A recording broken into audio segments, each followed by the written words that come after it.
आइए अब बात करते हैं ओम प्रकाश राजभर की। अखिलेश यादव और ओम प्रकाश राजभर के बीच तल्खियां और बढ़ती जा रही हैं और ऐसे में कहा जा रहा है कि आज प्रेस कॉन्फ्रेंस करके ओम प्रकाश राजभर कोई बड़ा ऐलान कर सकते हैं या कई बड़ा ऐलान कर सकते हैं। बिल्कुल, और ऐसा ये भी माना जा रहा है कि अखिलेश को लेकर कोई बड़ी बात ओपी राजभर पीसी के दौरान बोल सकते हैं। आपको ये भी बता दें कि कल ओपी राजभर सीएम आवास पर एनडीए की राष्ट्रपति उम्मीदवार द्रौपदी मुर्मू के सम्मान में आयोजित डिनर पार्टी में पहुंचे थे। इस पार्टी में सपा विधायक शिवपाल यादव भी मौजूद थे और राजा भैया ने इस बात की पुष्टि की कि इस पार्टी में ओपी राजभर पहुंचे हुए थे। और देखिए, आज माना जा रहा है कि कोई बड़ा ऐलान वो कर सकते हैं। लगातार बयानबाजी अखिलेश यादव पर, समाजवादी पार्टी पर वो कर रहे थे और इस बीच प्रेस कॉन्फ्रेंस आज वो कर सकते हैं, ये बड़ी खबर है। आज की भारतीय जो परिस्थितियां हैं उसमें द्रौपदी मुर्मू जी का प्रत्याशी बनाया जाना ये बहुत महत्वपूर्ण बात है और इसके लिए प्रधानमंत्री नरेंद्र मोदी जी को साधुवाद। और यही कारण है कि भारतीय जनता पार्टी या एनडीए के साथ जो दल नहीं है वो भी समर्थन कर रहे हैं आदरणीय मुर्मू जी का। शिवपाल जी भी थे, राजभर भी थे। जी हाँ, वो भी लोग समर्थन कर रहे हैं। अब उन्होंने तो वहाँ कहा है, बाकी उनसे आप उनका वर्जन लीजिए। जनसत्ता दल पूरी तरीके आपके दो विधायक हैं, दोनों लोग अपना वो बिल्कुल।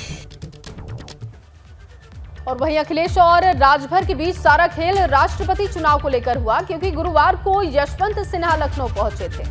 बिल्कुल, और देखिए इसी बीच जब कल द्रौपदी मुर्मू लखनऊ आई तो बीजेपी दावत में कई नेता भी आए। ओम प्रकाश राजभर आए, शिवपाल यादव आए, राजा भैया आए। मतलब रायसीना की लड़ाई में द्रौपदी मुर्मू का पलड़ा भारी नजर आ रहा है।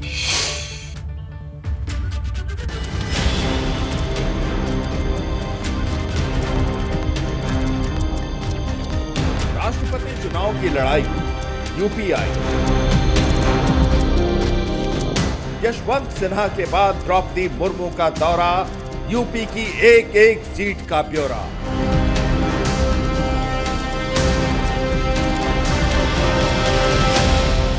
किसका पलड़ा भारी, सबकी अपनी अपनी दावेदारी।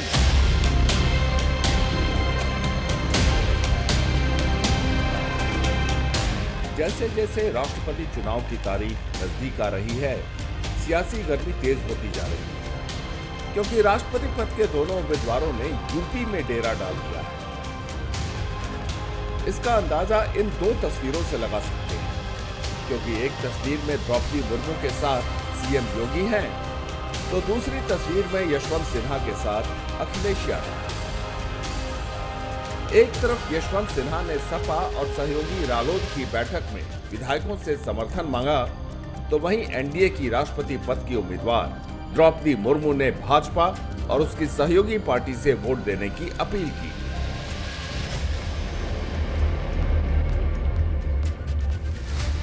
इसके बाद सीएम आवास पर भोज रखा गया, जिसमें एनडीए से जुड़े सांसद और विधायक शामिल हुए। लेकिन कुछ ऐसे चेहरे भी थे जिन्होंने अखिलेश यादव को झटका दे दिया। अखिलेश को सुबह अल्टीमेटम देने वाले सुभाषपा अध्यक्ष ओम प्रकाश राजभर पाला बदलकर एनडीए की भोज में शामिल हुए।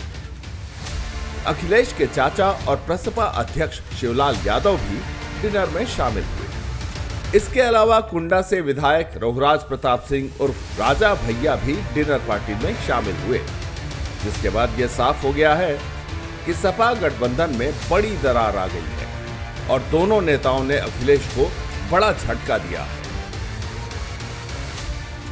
एनडीए की राष्ट्रपति पद की उम्मीदवार द्रौपदी मुर्मू आज लखनऊ पहुंची और अपने लिए समर्थन मांगा। मुख्यमंत्री आवास पर उनके सम्मान में डिनर का आयोजन किया गया और इस डिनर में शिवपाल यादव भी शामिल हुए, राजा भैया भी शामिल हुए और समाजवादी पार्टी गठबंधन के जो सबसे बड़े सहयोगी हैं ओम प्रकाश राजभर भी इस डिनर में पहुंचे। एक तरफ आज सुबह जिस तरीके से ओम प्रकाश राजभर ने मऊ में एक बैठक की अपनी पार्टी के पदाधिकारियों के साथ और गठबंधन को लेकर उनसे चर्चा की, उसके बाद उनका इस डिनर डिप्लोमेसी में यानी इस डिनर के कार्यक्रम में शामिल होना साफ तौर पर इशारा कर रहा है कि अब ओम प्रकाश राजभर की जो राहें हैं वो किस तरीके से समाजवादी पार्टी से उनका जो गठबंधन है उससे दूर हो रहा है।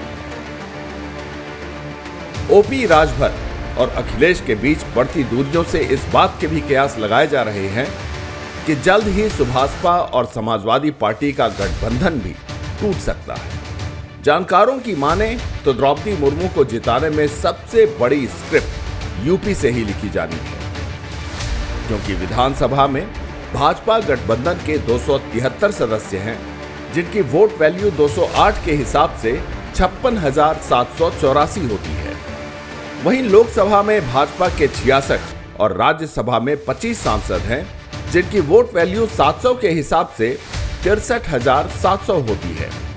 मतलब यूपी में भाजपा के पास कुल 1,20,484 वोट हैं। यही वजह है कि भाजपा द्रौपदी मुर्मू की जीत का दावा कर रही है। हम सब प्रदेश के सभी जनप्रतिनिधिगण, माननीय सांसद, माननीय विधायक और आम जन, आम कार्यकर्ता पीड़ित वंचित समाज की अपनी बहन को देख करके बहुत आह्लादित है, बहुत प्रसन्न है। हम सब पलक पावड़े बिछाकर उनका स्वागत करने जा रहे हैं और उत्तर प्रदेश से प्रचंड बहुमत से जीत करके वो जाएंगी। मैं बहुत बहुत शुभकामनाएं देता हूँ। मेरे राष्ट्र की अस्मिता का सवाल, मैं प्रधानमंत्री को, मोदी जी को, अमित शाह जी को धन्यवाद दूंगा, भारतीय जनता पार्टी के राष्ट्रीय अध्यक्ष को, कि ऐसे व्यक्तित्व को चुना जो आदिवासी भी हैं, महिला भी हैं और एक सामान्य परिवार की हैं। अब तक किस घराने से लोग आते हैं, कैसे लोग रसूखदार आते थे, एक दिखाया और उन्होंने एक अवसर दिया, उसमें बधाई देता हूँ। निषाद पार्टी की तरफ से मेरे 11 विधायक हैं, उनके दरअसल द्रौपदी मुर्मू के जरिए भाजपा ने आदिवासी कार्ड खेला है।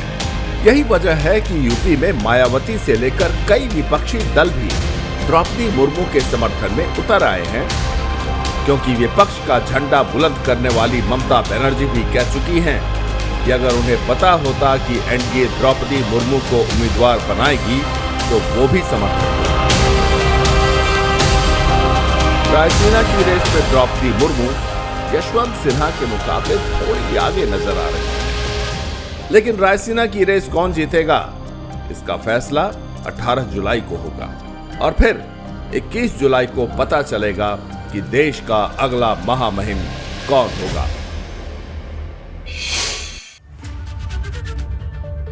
चलिए बात करते हैं जयंत चौधरी की। आज अग्निपथ योजना के विरोध में जयंत चौधरी अमरोहा में युवा पंचायत को संबोधित करने वाले हैं। और आपको बता दें कि मुंडाखेड़ा जनता इंटर कॉलेज में युवा पंचायत को संबोधित करने रालोद अध्यक्ष और राज्यसभा सांसद जयंत चौधरी दोपहर 12 बजे पहुंचेंगे। और ये भी बताएं कि जयंत चौधरी इससे पहले शामली, मुजफ्फरनगर, बुलंदशहर में युवा पंचायत ऑलरेडी कर चुके हैं और इसी क्रम में आज वो अमरोहा पहुंचेंगे। फिर मुरादाबाद, अलीगढ़, आगरा, गाजियाबाद और अंत में 16 जुलाई को बागपत में युवा पंचायत का समापन होगा। तो कुल मिलाकर के युवा पंचायत लगातार चल रही है। और वहीं कल जापान के पूर्व प्रधानमंत्री का निधन हो गया था और आज निधन को लेकर देश भर में एक दिन का राष्ट्रीय शोक भी है। पीएम मोदी ने भी ट्वीट कर शिंजो आबे के निधन पर दुख जाहिर किया। उन्होंने कहा है कि मैंने अपने दोस्त को खो दिया। शुक्रवार सुबह नारा शहर में कार्यक्रम को संबोधित करते हुए शिंजो आबे को एक शख्स ने पीछे से आकर के गोली मार दी। हमले में आबे की छाती पर 2 गोली लगी। तकरीबन 6 घंटे तक चले ऑपरेशन के बाद भी डॉक्टर आबे को नहीं बचा सके। फिर उनके मौत की आधिकारिक सूचना जारी हुई। आबे की मौत पर सीएम योगी, पूर्व सीएम अखिलेश यादव, कांग्रेस महासचिव प्रियंका गांधी समेत तमाम नेताओं ने दुख जताया और उन पर हुए जानलेवा हमले की निंदा की।